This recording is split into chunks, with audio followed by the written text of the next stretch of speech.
혹시 수학과 과학에 정답이 있다고 생각하시나요? 얼마 전 한 아이의 아빠와 이 주제로 대화를 나눴습니다. 그 아빠는 숫자는 틀림없죠 라는 신념 같은 것을 가지고 있더군요. 사실 지금까지 우리가 봐온 수학, 과학 문제는 그럴지도 모릅니다. 그래서 우리가 새로운 생각을 하지 않고 질문도 하지 않는 것인지 모르죠. 과연 숫자는 틀림이 없을까요? 피타고라스의 정리를 만든 피타고라스 잘 아시죠? 그를 추종하는 사람들이 피타고라스 학파를 만들었죠. 그 모임에 한 사람이 어느 날 의문을 제기합니다. 그럼 1의 제곱 더하기 1의 제곱은 2인데 2는 어떤 수를 제곱하면 2가 되는 거지? 우리는 이것이 루트 2의 제곱이라는 것을 알고 있지만 자연수만 쓰던 그 당시 사람들은 그거 쓸데없는 거 질문하네 라고 엄청난 비난을 했다고 하더군요. 또 다른 예도 있죠. 근대 수학에서 로그와 미적분학이 정리되었죠. 지금은 미적분학, 로그를 이용해 천문학, 경제학 등에서 현실 세계의 다양한 문제를 풀고 있지만 이런 이론들이 정리되기 전에는 설명할 수 없는 문제들이 너무 많았죠. 지금도 역시 마찬가지입니다.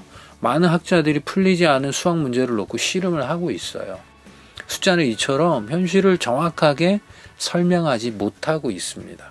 그래서 발전할 여지가 있는 거죠. 다른 의견이 존재할 수 있다는 겁니다. 과학도 물론이고요. 수학과 과학은 틀림이 있습니다. 그쵸? 하지만 부모님들이 앞으로 아이들에게 그래 정답이 하나만 있는 건 아니야. 새로운 생각을 해봐. 궁금한 건 선생님께 묻고 오늘 학교에서 어떤 질문을 했니? 이렇게 아이들을 격려하시더라도 생각하고 질문하는 것은 꽤 눈치 보이는 일인 것 같습니다. 눈치를 주는 사회적인 분위기가 실제로 있죠. 실제로 질문과 관련된 조사에서 다수의 학생들이 혹시 내가 질문을 해서 수업 흐름에 방해가 되지 않을까? 질문을 많이 해서 수업 시간에 몇 번 혼난 적이 있어요. 질문하면 아이들 눈총 때문에 뒤통수가 따가워지는 것 같아요. 라고 응답했으니까 말이죠. 책 대한민국의 시험에서 이혜정 소장은 더 나은 대한민국의 교육을 위해 새로운 시험이 필요하다고 말합니다.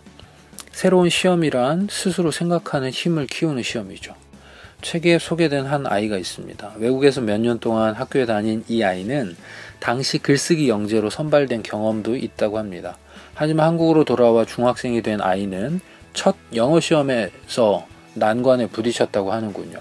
두 아이가 지나다가 부딪혔을 때 한 아이가 I am so sorry라고 했다. 다른 아이는 어떻게 답했을까?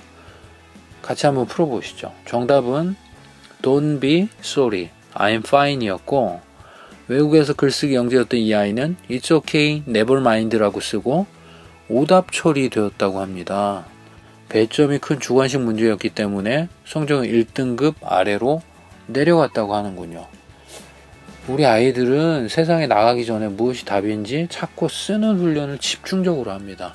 이 훈련은 다른 의견, 다른 가능성을 생각하지 않게 만들죠. 우리가 사는 세상은 하나의 해결 방법만 존재하나요? 그런 세상이 아니거든요. 이미 제시된 해결 방법이 또 완벽하지 않을 수도 있죠. 그래서 수학이 발전해온 것처럼 늘 새로운 방법이 필요했던 겁니다. 정해진 답만 찾아야 하는 대학 수학 능력 시험. 이 시험 역시 아이들에게 다양한 생각을 허락하지 않습니다.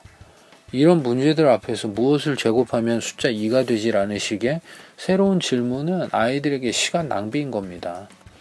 그럼 저자가 이야기하는 생각하는 힘을 키우는 시험은 뭘까요? 책 대한민국의 시험에서는 일본을 포함해 꽤 많은 국가에서 시행하고 있는 새로운 시험을 자세히 소개합니다. 그뿐만 아니라 새로운 시험에 대한 우려, 즉 시험보다 사회 구조를 바꾸는 게 먼저지 채점의 공정성은 어떻게 보장할 수 있나? 다양한 문제 제기에 대해서도 답하고 있습니다. 여기에서는 실제로 새로운 시험에 출제되고 있는 문제 몇 가지를 소개합니다. 이 문제들이 얼마나 학생들의 생각을 자극할 수 있고 살아있는 공부를 할 수밖에 없는지 보여드리려고 합니다. 영어와 역사 문제 일부만 소개하겠습니다. 새로운 시험, 영어, 문제, 건강. 우리 동네 청년들이 보조식품에 너무 많이 의존하는 경향이 증가하고 있습니다.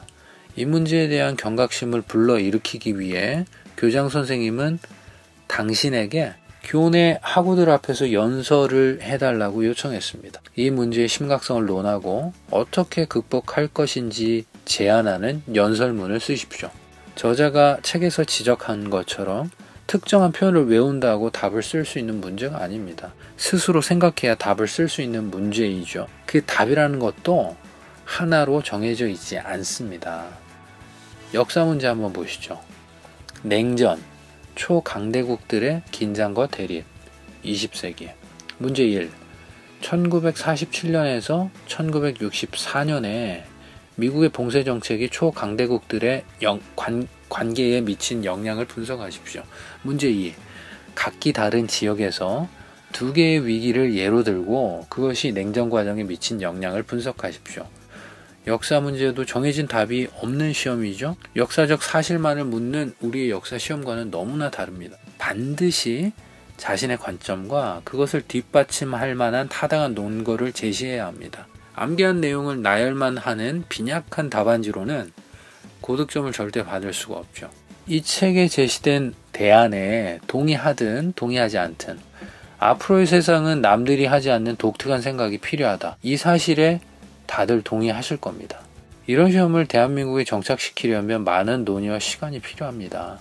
하지만 당장 자녀의 변화를 원하는 부모님들이 이것을 미리 자녀 교육에 적용할 수 있다는 생각이 듭니다. 국가가 시험 문제를 바꿔 시험을 준비하는 학생들의 공부 방법에 큰 변화를 줄 수 있는 것처럼 가정에서 부모가 하는 질문을 통해 자녀들에게 많은 영향을 줄 수 있습니다. 부모가 아이들에게 무엇을 어떻게 질문하느냐에 따라 하루를 대하는 자녀들의 태도와 생각이 바뀔 수 있죠. 쓸데없는 건 묻지 마 라는 식의 말을 멈추고 아이들에게 질문을 허락해야 합니다. 좋은 질문을 주고받으면서 부모도 자녀도 생각하는 힘을 키워야 합니다. 아이들이 살아야 하는 세상은 어떤 세상인가요? 체력을 키워 더 많은 논과 밭을 갈아야 하는 세상인가요? 그럼 기름을 두르고 볼트와 너트를 풀고 조여야 하는 세상입니까? 아니잖아요. 그쵸? 지식과 정보를 알면 유능하다는 얘기를 듣는 세상도 아닙니다. 그 어느 때보다도 스스로 생각하는 힘이 필요한 세상입니다.